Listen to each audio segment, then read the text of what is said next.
Hey guys, what is going on? McMull2 here. Welcome back to my channel. Today, I'm excited to bring you footage of this team. We are calling it Commander Ewokathrawn. It has Commander Luke Skywalker, Grand Admiral Thrawn, and 3 Ewoks, Chirpa, Teebo, and Wicket in it. This team is doing incredible amounts of damage. This footage comes to me courtesy of Oblivion1 over in Wallet Warriors. You guys may remember he sent me footage before that I used to talk about the Ewoks and how they fare in the arena meta.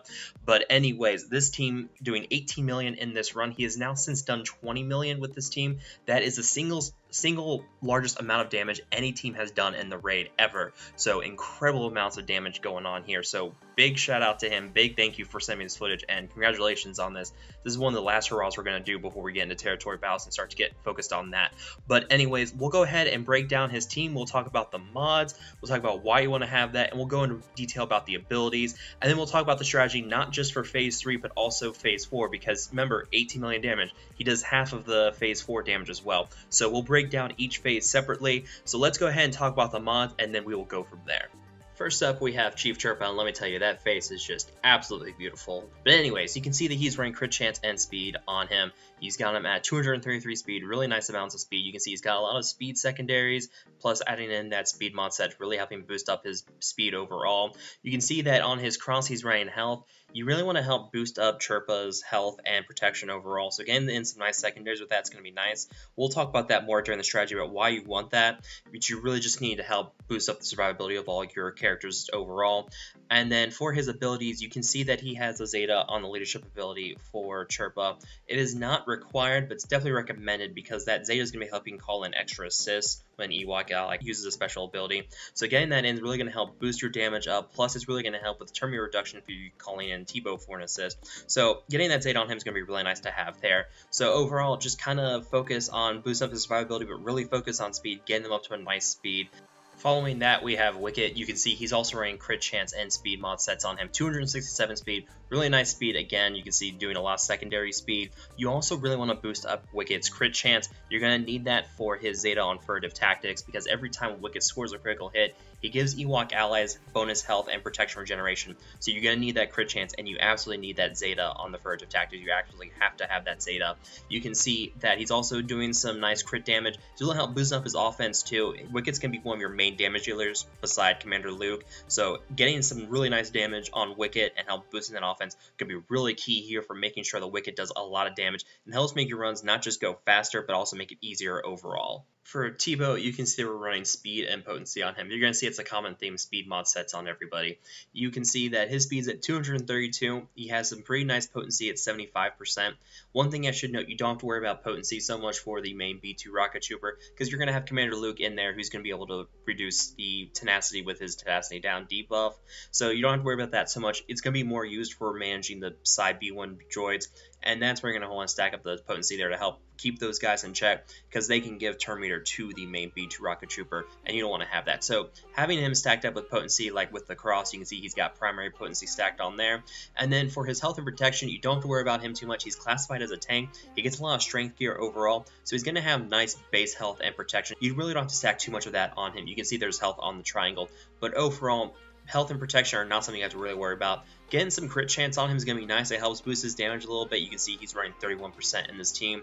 So helping him do a little bit more damage is going to be nice overall. But really, your main focus here is making sure you can cram as much speed on him as possible, because you want to make sure that he's going to be able to move a lot and help reduce that B2 turn meter and help keep him in check and help make sure you can get through this phase without reaching the enrage timer on the rocket trooper. Following that, we have Commander Luke. You can see that he is running crit chance and crit damage on this team. Commander Luke's going to be your main damage dealer for this team. He's going to do a lot of damage. Stacking up that offense is really going to be beneficial. Getting some really nice speed secondaries on those mods too can be really good. You can see he's got 264 speed here. He's got a base 152 speed, so it's not too bad overall, but stacking up that speed to get to that amount. But really, you can see 56% crit chance. That's really going to be helpful. That's going to help him really boost up that damage, 3100 physical offense. So yeah, really getting those boosts in the damage is really going to be helpful here, because again, he's really going to be doing a lot of your damage. And for his abilities, you can see that his binds all things is Zeta is not required, but it's definitely a recommended Zeta, because then every time that Luke applies a debuff, he's giving turn meter to the entire team, and that's really going to help your team go faster. It's going to help loosen the restrictions on speed. It's really going to help them go more often, and plus he can put down the buff immunity and the tenacity down, and he's got turn meter reduction, with his speed down on a target. So that's all really going to be helpful here. So making sure he gets all those debuffs in really is going to help boost up your turn meter for your entire team. You see that he's also boosting his health and protection a bit. Luke is a pretty squishy character. He's about 17,000 health and protection each. So getting in some bonus protection is really going to be beneficial here. You can see he's got health on the cross, protection on the circle. So really boosting up those survivability stats is really going to be helpful here. Make sure he survives those tank blasts. We'll go into more detail about that during the strategy. But you can see here overall, really focus on damage for Luke and really bump up that speed. And then finally we have Grand Admiral Thrawn himself. You can see that he has speed and crit chance mods on him. 279 speed, that is a ton of speed for Thrawn. You don't have to really go for that much. You can really go for like 250 speed on Thrawn and be fine. When it comes to his abilities, you don't really need to use Zeta anything. Ebb and Float you don't need to worry about here because there's no other Imperial allies, so he's not going to get any benefits from that turn reduction there. You just want to make sure that he goes fast and that he can fracture as often as possible. So getting the Omegas in there, really going to help reducing the cooldown, help him go more often, help prevent more of the B2 counters, and really help make this fight overall easier. For his mods, you can see speed on the arrow, crit damage on the triangle, which is fine. You could probably go for crit chance as well. And then offense on the cross. You really want to help boost up his damage too, because making sure that he can do more damage on his counters. He also applies defense down, and his fracture hits for a decent amount too. So helping boost up the damage for that's really going to be nice. But really your main focus here is speed. And for Thrawn, his gear already has him with a nice amount of health and protection. So you don't really have to worry about boosting up his health and protection so much. You can throw in a little bit if you want to, but really your main focus for Thrawn needs to be speed first, and then bumping up his crit chance and crit damage. For the overall strategy for this fight, we're going to start out here with the very beginning. You can see the speed is a little faster because I don't want to make you guys watch this entire fight. But anyways, when it comes to Commander Luke, the first thing you want to do with him is you have to get tenacity down on that Rocket Trooper. Without that, Teebo's not going to be able to get his consistent turn reductions. That Rocket Trooper is going to go a lot, and you're going to have a lot of problems there. When using Wicket, use his assist to call in Teebo. Both Teebo and Wicket will gain stealth, and then stealth characters cannot be counterattacked by the Rocket Trooper. So that's really vital to make sure you can get the stealth in with those characters and help reduce the counterattacks on B2 and make sure that he doesn't do as much turn meter boost with that. Because remember, his basic attack gives him 30% turn meter.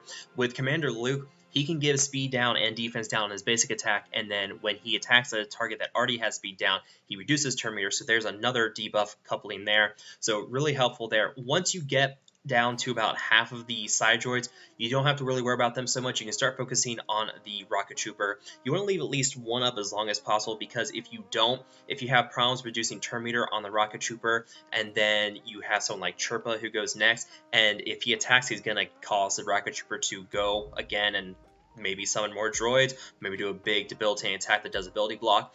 You want to make sure that you have at least a side droid up, so you can use Chirpa to attack that droid instead of the B2. That way you can help avoid those turns. And then Chirpa also has the ability where he gives counter and other buffs to your allies.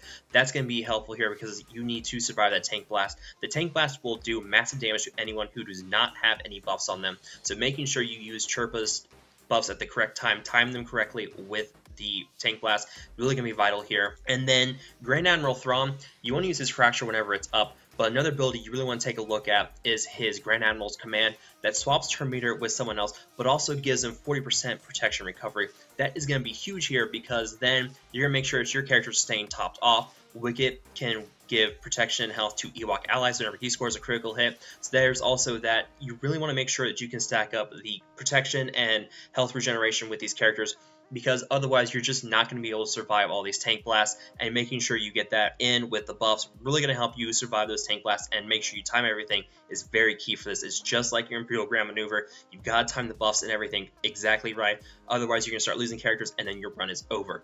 So that's it for the side droids. You can see that now you just have the main B2 Rocket Trooper up.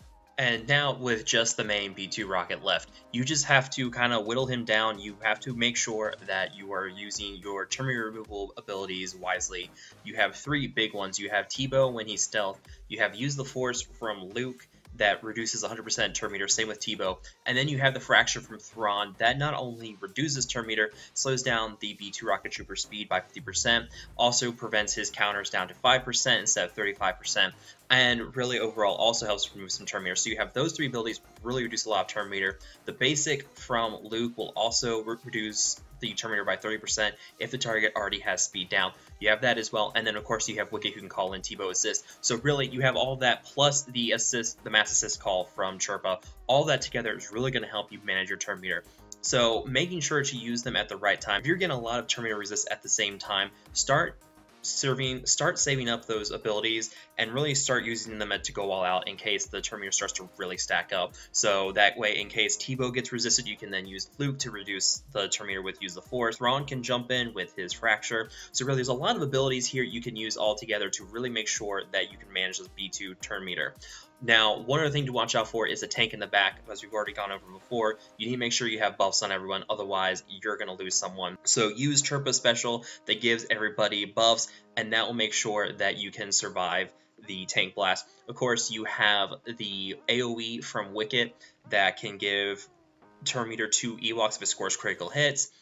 Wicket can go multiple times thanks to his unique, and really you have that. Plus you have Grand Admiral's command from Thrawn, and you have call to action from Luke. Both of those also restore health and protection. So really making sure you keep everybody healed up and nice and going, and making sure they can survive all these blasts. You have the heal over times from Chirpa. So really overall there's a lot of buffs here to help with recovery. Altogether, it's just a matter of doing things correctly, playing it smart, and just making sure that you manage things. So that is pretty much it for the strategy for Phase 3. Overall, this fight's probably going to take you a good hour and a half to 2 hours. It's really a marathon. It's not as fast as your Imperial Grand Maneuvers, especially now that you have Commander Luke, but it's still a fun team to try out. Of course, you have Wicket in here. A lot of people are going to complain about how you have Wicket in here at 7 stars. He is going to be going free to play here soon. He just went out of the Chromium packs. Excuse me, not the Chromium packs. He just went out of the packs in the store, so he's probably going to be going to the shard shop within the next few days, hopefully, fingers crossed. So very soon he's going to be going to free to play, and once he's free to play, this is a team you can definitely look at. He's a really easy gear to get up to at least gear 10, so he's not too bad of a gear, so definitely look at using Wicket in this team. He's going to be a very good raid character overall, especially when you're using him with other Ewoks. But enough of Phase 3, we're now back with the side droids. Let's go ahead and cut to Phase 4, and let's talk about how you want to use this team in Phase 4 and how you want to do some really nice damage there. One thing to note here is that Grand Admiral Thrawn's basic attack is going to be giving speed up to the side turrets whenever they move instead of defense down, because they are not raid bosses per se. They do not have the fearsome foe tag, therefore they are going to have the usual speed up and then ability block of debuffs. So you're not going to get the defense down with them, so that's something to keep in mind. Luke, remember here, he can give out a lot of debuffs and help really boost the turn meter. Getting that Fracture in on the tank right away is going to be very vital here, because that reduces its speed by 50% and allows you to do a lot of damage. You can see that you are taking out the turrets right now. It looks like he is going to be taking out the turrets first, and then once the tank is toppled, he's really going to start looking at doing the damage on the B2s, which is fine, because really you just need to make sure to get those turrets first, and this team does not have a lot of damage on it, so making sure you get those turrets out ASAP is going to be vital here. And then once the tank is down, you have that 100% defense penetration morale buff, so you're really going to be able to start doing a lot of damage to those B2s and really take them out of the commission really quickly. Luke is going to have speed down on his main attack. He's going to help give you that speed down debuff if you don't have the Fracture from Thrawn up. So here, once you have those BTs down, you just start doing a lot of damage, doing some protection recovery with Grand Admiral's command. Wicket's calling in some assist with Commander Luke Skywalker. He's giving out more attacks, he's doing more debuffs with his basic, giving turn meter to the entire team. So all of that is doing a lot of damage there. It's really nice. It's really helping build up things. And of course, once the tank is going to come back up here in a minute, you're going to see he's going to pop the buffs from Chirpa here, give everybody health up, and counter to Ewok allies. Gonna give them those buffs to make sure they survive the airstrike, because remember, the airstrike will do massive damage to anyone who does not have buffs. They'll take 99,000 damage, they will die, you can't bring them back. So once you have that, you can see speed down is now on the main turret. The AoE from Wicket's gonna give turn meter boost to all Ewoks based on how many critical hits it sustains. And now you have Commander Luke. He's going to call him in again, doing a lot of damage, taking out these turrets quickly. And then Chirpa's going to use his ability to call all allies to assist, knock out one of those turrets. And then here you go. Now you're fracturing the main tank, and you are getting a lot more damage in. And now if Thrawn gets attacked by anyone, he's going to do a lot of damage. He's not using the call to action buff on Luke like he should be here. Really, if you can get that buff in on Luke, that's going to do a lot of damage to the tank, because Luke's going to have 50% accuracy. He's going to have a lot of crit damage as well. He's going to do a lot of damage. So getting that call to action buff is really vital here. And now you can see we're just doing a lot of damage. One thing I haven't noted yet is that Chirpa's leadership ability outside of the Zeta, it causes all basic attacks to give bonus Terminator to that target also cause their basic attacks to deal more damage. So getting that Chirpa lead in is really vital for this team. You absolutely have to have a Chirpa lead for this, because otherwise you're just not going to do enough damage with this team to really get these topples in on a timely basis. So you can see it's just a rinse and repeat manner at this point, using that fracture with Thrawn to get that minus 50% speed in really does a lot of damage there, especially if there's an AoE. Thrawn's going to counter all the time, and that's going to do a lot of damage to the B2 super battle droids as well. So overall, that is it for the phase 4 strategy. I'm not going to let the rest of this video play out because, again, it's still another 10 to 20 minutes of this fight before it's all over. So I'm going to go ahead and cut it here in a minute. If you guys liked what you see, feel free to like and share this video. Also, definitely go check out Oblivion1's channel again. I can't stress that enough. Definitely go check out his channel. He does some really good content over there. But anyways, guys, feel free to subscribe to both of our channels for more content in the future. And as always, guys, I will talk to you all later.